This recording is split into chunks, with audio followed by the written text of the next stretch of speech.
So I was feeling a lot of emotions when you said that. And I see you are very passionate about this. So Yes, I am. I think what makes me most frustrated or angry is the idea that you can be super talented, but your success can largely be defined on where you are born. Brands need to think about finding users through social media, but then taking them into a space that they can go deeper with. That is a tough question. I like that one. Step one is really around what is your community about, right? What is your community's mission? Why should it exist? Why should people care?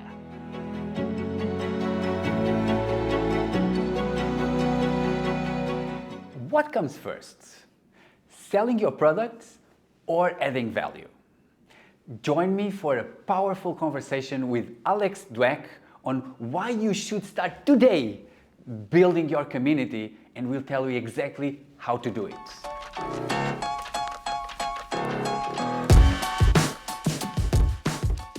All right, today we have the one, the only one, Alex Dwek. Welcome. Thank you, Rodrigo. It's a pleasure to be here. I'm excited. Okay, good. Okay, Alex, if I tell you that communities is such a waste of time, there's no ROI, it's very difficult to scale. How do you feel about that? So I was feeling a lot of emotions when you said that. So on the one hand, I hear this a lot, right? So it doesn't surprise me when you say that, because I think that, marketing leaders, CEOs, they're constantly looking at what is the return of my efforts.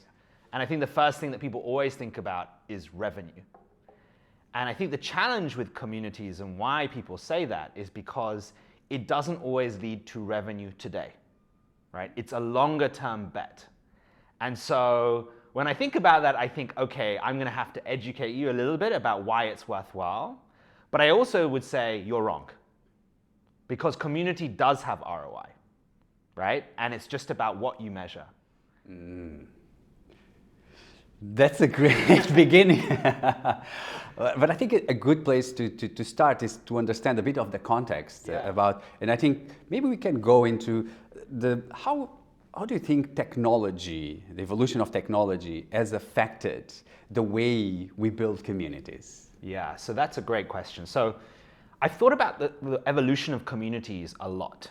And what I think is really interesting is that communities is not a new thing. It's been around for more than 1,000 years. When we think back in history, we think about communities organized around religion. So let's say you are Christian, you are Muslim, you are Hindu, you are Buddhist. You would form a community around your church.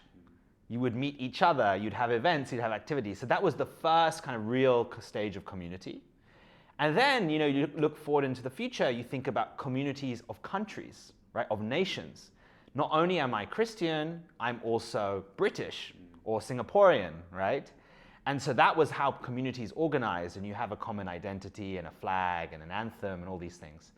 And I think as we go to today, what technology has allowed us to do is organize community around interest. So now, whether I'm in Singapore, whether I'm in India, whether I'm in the United States, if I have a set of interests, I can meet others who share my interests. And so community is now being organized anywhere in the world through the power of the internet. And that is really, really interesting and I think very exciting. And I see you are very passionate about this. So Yes, I am. I would love to ask you, what drives you?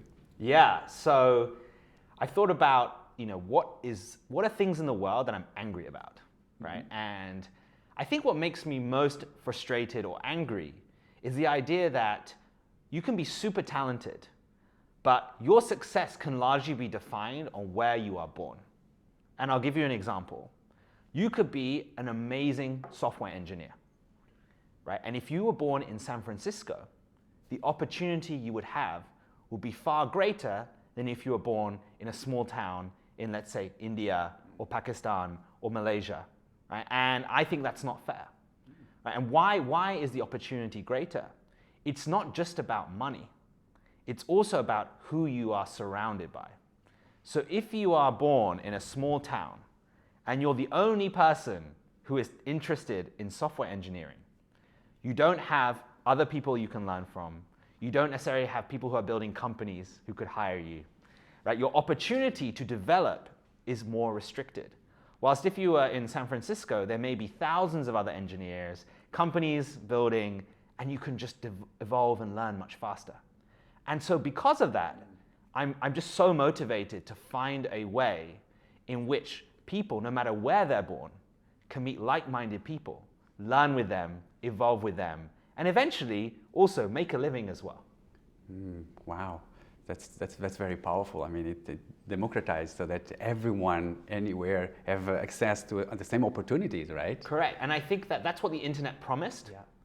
But I think we've had, let's say, 2 versions of the internet. I think it's opened up opportunity for some, but I still think there's a long way to go. So for example, in the last few years, we've seen a lot of opportunity open up around hiring, right? The concept of, COVID allowed companies to start thinking about, okay, I can hire someone remotely. And so you didn't necessarily have to be in the place where the CEO was. But this is still a lot more that needs to be done. When you think of education, it's still a lot centered around physical university. There has been progress, but there's still a lot more to do. And so we think the best form of learning, the best form of interactions happen from the people you are with. So we say, or I would say, and our company say, you are the average of the 5 people around you. So if you have 5 people who are very passionate and care about the thing that you're trying to learn, you'll make far more progress than if you were just on your own. So that's at an individual level. Yeah. But what about companies? Why should companies care about communities? That's a great question. And I think that when you look at a company, or if you're a founder or a CEO, you've got to think about what is the journey that my users go on to build a connection and relationship with my brand. And in the past, when we think about, say, finding users and acquiring users, especially if you're a consumer company or a B2B company, you think about the internet as this like social media world. You would say, okay, I want to find 1,000 new users. I will create content on YouTube or maybe TikTok now, and just reach as many people as possible. Or I would use paid ads, right? And this would be a great way to find people. The problem today is that it is really hard to grab people's attention. So 5 years ago, it was very much about, let's make a 10-minute video on YouTube, and people could really get to know my brand. But today, in the last 2 to 3 years, you've seen the rise of TikTok. And what TikTok says is you need to make content that's 1 minute or less. Now, if you think about it from a brand's perspective, how do I build a connection with someone or educate them about my product in 1 minute or less? And if you go deeper, you realize that if you use TikTok, you don't spend 1 minute on every video. Actually, the average user spends 10 seconds and then scrolls to the next one. So how do you build a connection with a user in 10 seconds? It's really hard. And so what we see is that brands need to think about finding users through social media, but then taking them into a space that they can go deeper with. So say, discover me in 10 seconds, but get to know my brand and my product over many weeks or months. And in 2020 or 2015, maybe you did that through email. But if we're sitting in Singapore and in the APAC region, email open rates are very low. So that's why community has served as a powerful tool to go deep with your customers, whether they be your end consumers, whether they be businesses, whether they be developers or more. And I think that opportunity is very exciting.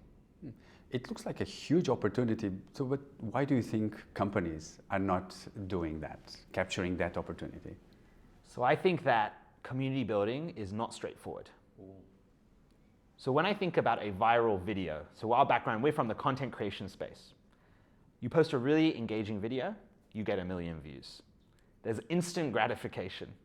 And you can go, if you think about it from a company perspective, I'm the person in charge of social media for my company. I post a video, it goes viral, and I show my CEO and say, look, we got 1 million views. And there's immediate results.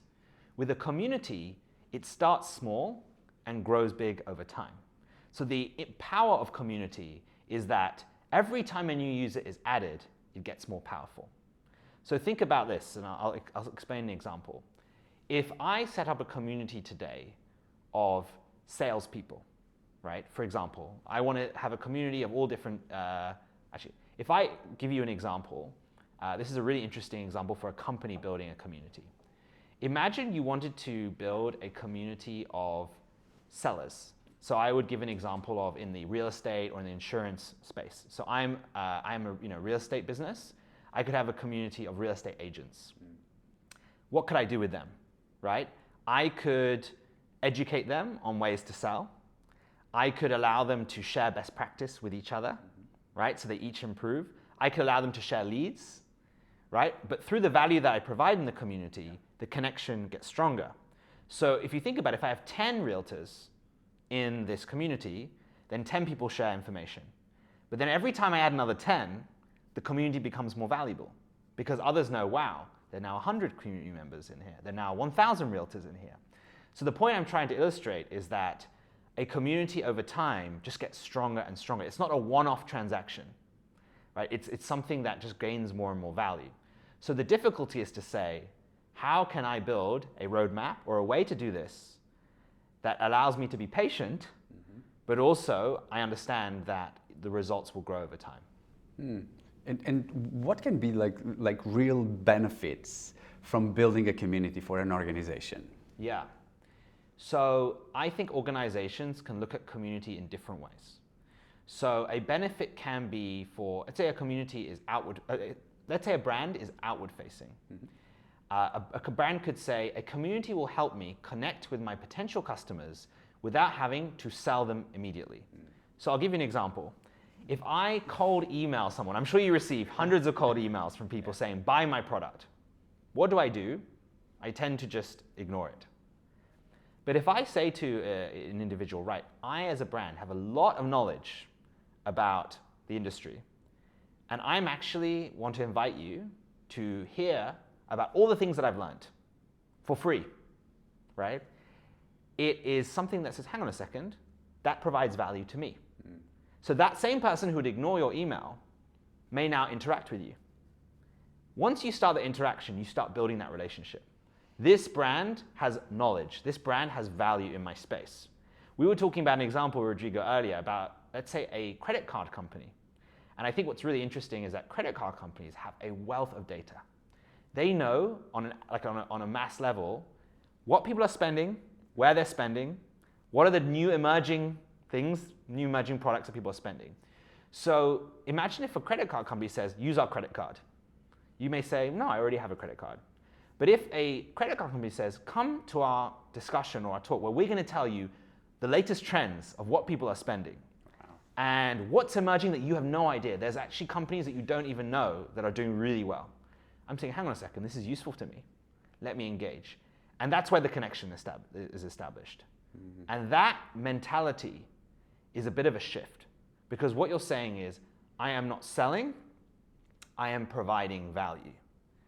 And I think when brands understand that, they realize that as you provide value and you build connection, the relationship moves away from this is an organization just sell, sell, sell, to this is an organization that I want to be a part of. And that transition is very powerful. Man, I love that.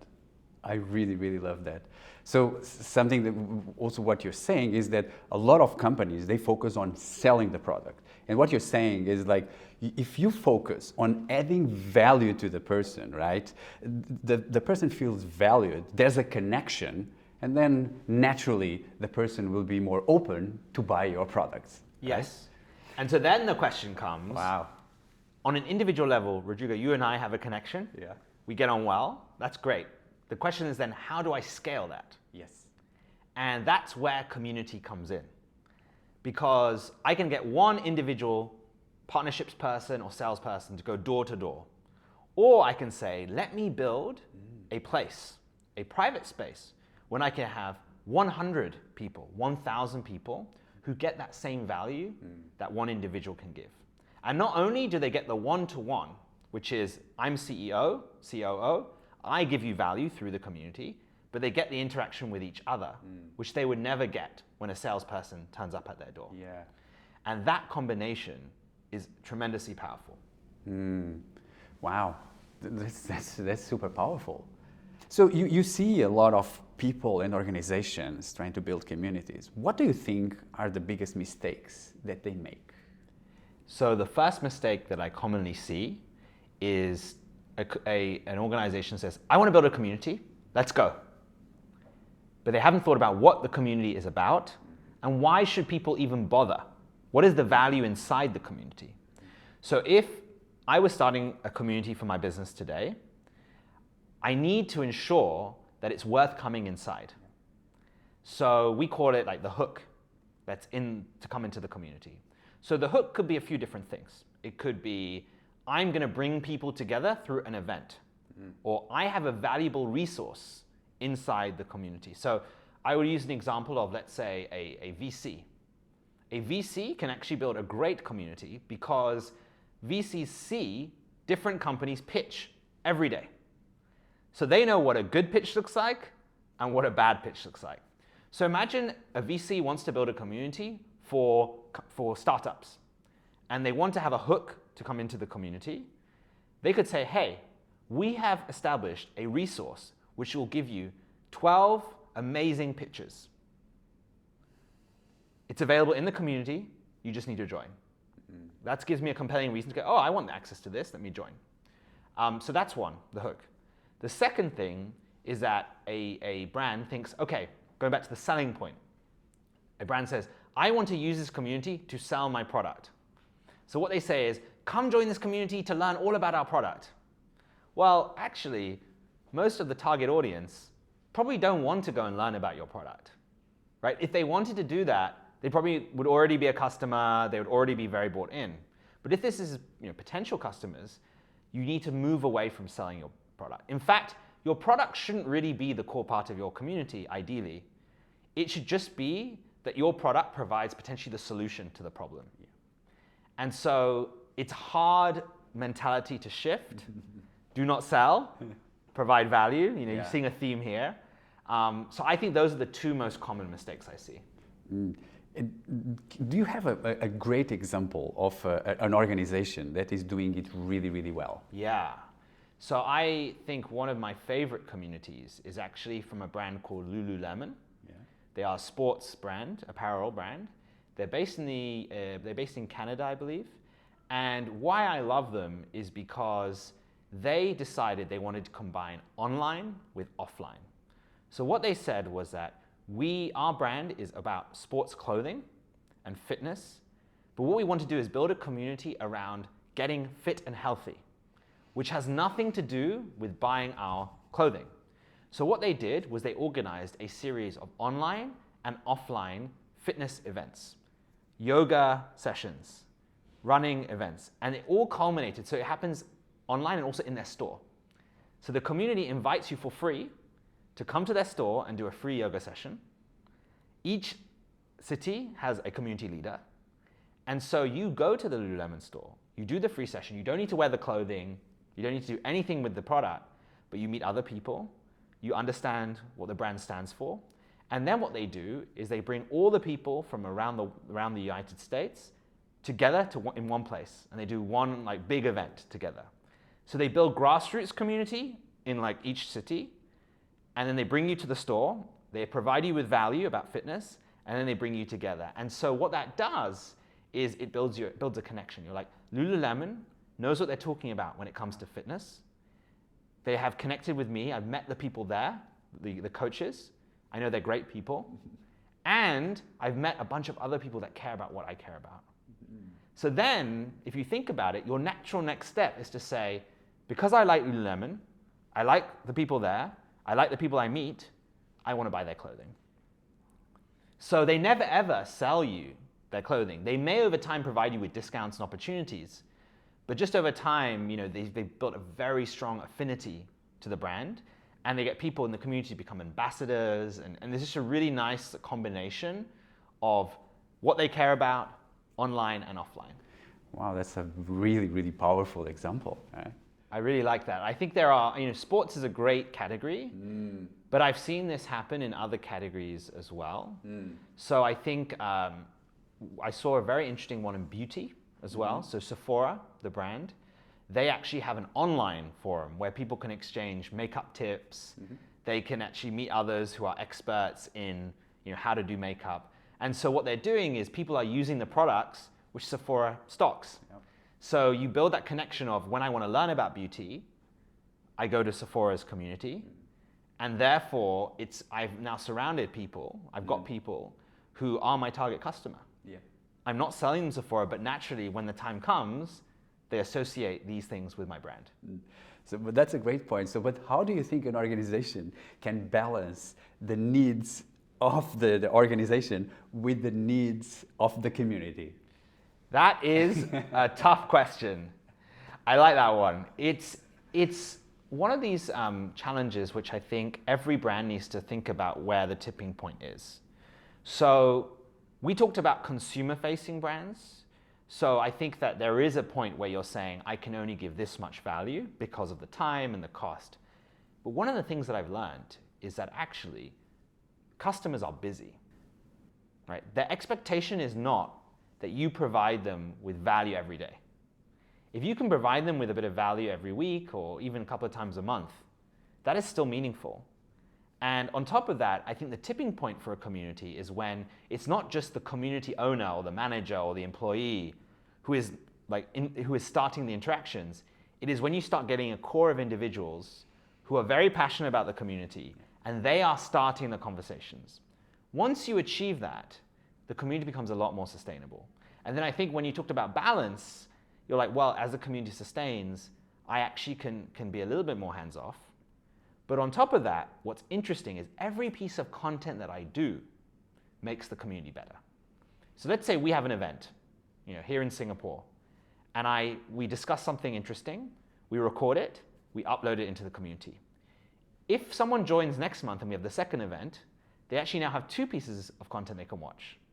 So when you think about that, every piece of investment that you do in the community stays in the community and makes it more valuable. So I think it's more about the idea is invest at the start, and over time you may find that your investment lowers and it becomes more sustainable. Alex, I think we understood that it's a no-brainer today for companies not to invest in community. So I think now it would be good to go into real action. So yes. Myself, if I have an organization, yes. Tell me the steps. How do I build a community? Yes. So step 1 is really around what is your community about, right? What is your community's mission? Why should it exist? Why should people care? I think that it comes back to, okay, people should care because they're facing this problem. I think that's a great starting point. So if you want to build a community around your brand, think about what problem do my customers face? And then you can say, well, our brand has knowledge, it has access to solve that problem. So the knowledge could be, I'm going to put this in the community through events, through a newsletter, through meetings. So let me start with something simple. Right? I would say if you're starting a community, don't start by building hours and hours of pre-recorded content. That's difficult. The simplest way to start is an event. It's really easy to do. You can bring people together at low cost, and it's a hook. So let's just say that I am a brand that does international payments, right? I could say, well, a lot of people face the issue of how to send money abroad. So the hook could be, and you could say there are actually a number of ways to send money abroad. So you need to think about how to reduce the fees, how to send it fast, what do you deal with countries where they aren't so open, how do you deal with foreign exchange. So you could actually take one of those problems and say, we know that a lot of you guys are facing an issue around very high foreign exchange rates. So we're going to have an event around how to solve this problem and reduce your FX. This is a very, just an example I'm making up here on the spot. But that is the problem, that is the hook. If I am a CFO, I may really resonate with that problem. And I'll be, okay, let me go and hear from experts of what to do. That will get me into the event. Now, once I get them into the event, the question is, where does my community conversations live? Because the event is just a start. one of the things that we've studied thousands of communities, is that you need to go where your audience already is. This is one of the most biggest takeaways I would give for people watching this podcast. If you tell people, I've got this app, my company has this app, go and use this app, go and chat in this app, I will tell you now, your community will die. Because individuals tend to use maybe a handful of apps every day. They'll use their email, they use their calendar, and they'll use probably chat platforms. So what we encourage all brands to do is build your community chat on a platform that people use. So the most common ones I see are WhatsApp, Discord, Telegram, depending on what country you're in and what your industry is. So second thing, give your community a home. And the third thing is, I would say, build a plan where you can bring people from your organization and outside to deliver value. So one of the most effective ways to grow the community is to do collaborations, invite guest speakers. So as a brand, you could take advantage of that and collaborate with people that you know in your industry. Wow, that's very, very, very cool. And inside the organization, who do you think should be responsible for the community? So I hear this question all the time. I think the biggest mistake that brands make is they think community is the same as social media. So let's just say they have someone who's managing their social media account. They'll say, build a community. But the two are very different. Social media is about how do I make content that reaches a lot of people? Community is about how do I build deep connection with a smaller group of people? So I think that the answer to that question is, if you're building a community that's with your customers, who is the best person to interact with your customers? I've seen a few different variations. I've seen people in marketing who have been responsible for community. I've seen people in product managers being responsible for community because it informs their, how to build the product for the user. I've seen situations where software engineers are responsible for community. Maybe it's a community of developers who are developing on your platform. Yes, you can use, for example, you could use your customer experience team. The challenge with that is you don't want your community to become a place where people just complain. So if it becomes a community where your customer support team manage it, the danger is it just becomes a one-way street. I have this problem with your software, I have this problem with your product. That's not community. Community is about sharing information, it's about learning, it's about growing. So I think pick the person or the team in your organization who is there, who's best placed to deliver value, and who is the best kind of part of the organization that can interact with your target customer. Yeah, I think that's a great way. So now if we look at the future, like thinking about more long term, like how do companies can ensure that they build thriving communities and long term, not just like one event and that's it? I think it's all about picking the right audience to build your community around. If I build my community around a customer that I need to interact with regularly, then I should have continuous resources and content because I'm always thinking about that customer. Right? I should have continuous reasons to interact with them. And this will allow me to grow and scale what goes inside the community.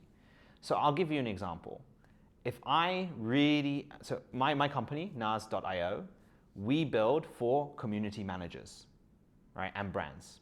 So if I'm building a community for my target customer, let's say my target customer is a CMO, I would ensure to focus the community around all that a CMO needs to build a community. All the resources they need, templates, common tricks. So I'm already thinking about that every week to make my existing customers more successful. So what's the harm in me providing some of that value up front? So what I'm doing is I'm not creating this entirely separate flow with people that may be interesting or may not be interesting. These people are core to my business in one way or another. So when I talk to brands who say to me, I want to build community, I'm very particular with them about who they're building for and why this relationship should last. And I think if we start there, that's one big opportunity. I think the second thing is, when we talked about ROI, the most important metric for me is actually time spent with my brand. Time spent with my brand. So if I'm comparing to TikTok, I may say 1 million people interacted with my channel, but they spent 10 seconds. So how much time did they spend with my brand? Okay, I can quantify that. And then I say, in my community, 1,000 CMOs spent 1 hour per month with my brand. If I can demonstrate that, I think that's a very powerful metric. Because no matter what I do on TikTok, it may be impossible to get an hour of a CMO's time, right?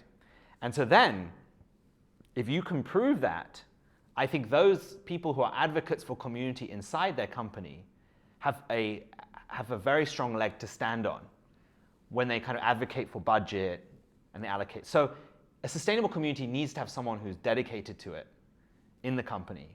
And if it's just someone's part-time job, it's not going to last. Yeah. And the way you started out this conversation was about thinking about, you need to think long-term with the community. You need to think long-term with community. Yeah. That's really important because if you give your community a 1-month trial, you may not see the results you want. So then I would argue less is more. So when I talk to a brand, I don't say spend $100,000 on your community. Start, bootstrap your community. Start, very sustainably and build from there. And I think therefore you actually reduce that pressure to say, if I don't have results in 1 month, it's gone. But there's one other area that you can build community, which I think Rodrigo, you and I talked about, which is that one option is you build it yourself. But the other option is you find others who are building community and you partner with them. So one brand that I've seen do this really well is Netflix. So when Netflix launches a show, they look for existing communities that are already care and passionate about that area. So for example, I've seen this a lot with Korean dramas. So they launch a new show around a Korean drama. They find the people who run communities who are really interested in K-drama, and they partner with them to raise awareness, to find the target group, and to build content. And so a brand can go down that route, which is to find those who are already doing it, and either do one of two things: sponsor something in the community to build a connection, or I would say acquire the community. Say this community is now a community powered by Alex or NAS. The challenge with that, so the beauty of that is it's fast. The challenge with that is that those people join the community for a different reason. They didn't join it because of what your brand offers. They joined it because of what the original founder did. So it's a bit like post-merger integration, right? You need to then figure out how to start that relationship and make it last. But that is an option that people can consider. No, I like that. So at least there's options. There are options. Yeah. So you work at NAS Company. Yeah. Can you tell me, how do you help people build communities? So interestingly, we've been actually helping people build communities or building our own communities for the last 6-7 years. We started actually on social media. So we started as a channel called NAS Daily, which essentially the idea was to tell the story of people and places around the world. So it was 1-minute videos every day for 1,000 days. During that journey, we would actually host meetups offline. So every city we went, we'd post on Facebook and say, we're in Mexico City, meet us in the park. And we get maybe 50 to 100 people who'd show up. And what we would do in those meetups is we'd ask 2 questions. Number 1, what are the stereotypes about your country that really frustrate you?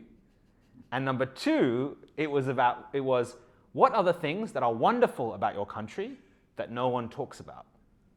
And that gave us the ideas for the videos. So we essentially crowdsourced all the videos. But every time we did that, we set up a WhatsApp group, and that became a community.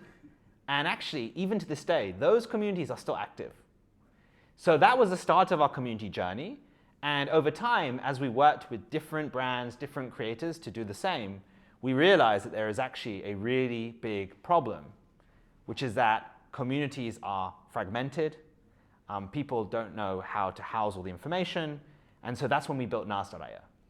The idea was you can build your community all in one place, but you can also use platforms like WhatsApp, Discord, and Telegram to interact and talk to each other. I mean, you spoke about a lot of things and you added a lot of value about how to build a community. But whoever is watching, if they have an idea that they want to start a community, what is the one thing that they can do today to start a community? If I want to start a community today, I would create a WhatsApp group and I would invite my email list to join. I wouldn't worry about how do I find people. I would start with something really simple. Let's just say every week I'm going to share tips through WhatsApp in a bite-sized way. And these are things that are not publicly available. I would bet that there would be your first 50 to 100 people would join out of interest. And I would start there. So I think any brand who has some form of customer base could start a community that way. Another way you could start is you could say, I have stakeholders. So I like the example of developers. Like, I have engineers, or the other way is to say, I'm going to create a community around them. They already exist. They're already here. So again, let me start a channel and let me start that interaction. Simple as that. So I think anyone watching could start a community today. Mm-hmm. That's awesome tips. Yeah, so Alex, we're coming to the end, and I would like to ask you a last question. So people ask you a lot of questions, but what is one question that no one has asked you before and you would love to answer? Wow, you put me on the spot there. So I think that a question people don't ask enough is, how do I take what I already have and make powerful content for my community? I get a lot of questions around, how do I create content? But I think that every brand already has a ton of content. And so I think building community today is really all about repurposing what I already have in a clear and digestible way. So if you're a brand listening, you may have hundreds of resources that you've already built. That is the first part of content for your community. So instead of asking what new things can I do, start thinking about what can I do with what I already have. That's awesome. Good. Alex, it was so good, our conversation. I think I think communities is something that it's underrated today. And I'm happy that you brought the power of what's the impact of building communities. How? And the great example is, like, we are here today because we went to an event that a community brought together. So, yes, absolutely. I was just going to say, maybe as a closing point, that a lot of people think communities are around individuals, but it's not true anymore. An individual can build a great community, but a brand can as well. And so, Rodrigo, you have a wonderful community on social media, I know, and people who care about the content you produce. But just as much as you can have a community, a CEO who's listening, a startup that's listening, can build a fantastic community. In fact, they may already be doing it without realizing that they're doing it. Yeah. And so I would challenge everyone listening to start thinking more about that and how they can actually drive the outcomes that they want through it. Wow, that's fantastic. So good. Alex, thank you for coming. Thank you for inviting me. Pleasure. It's been a lot of fun. I've really enjoyed it. Thank you for all the questions. That was a powerful conversation. And we also don't want to sell you anything. Help us to bring you more value by subscribing below.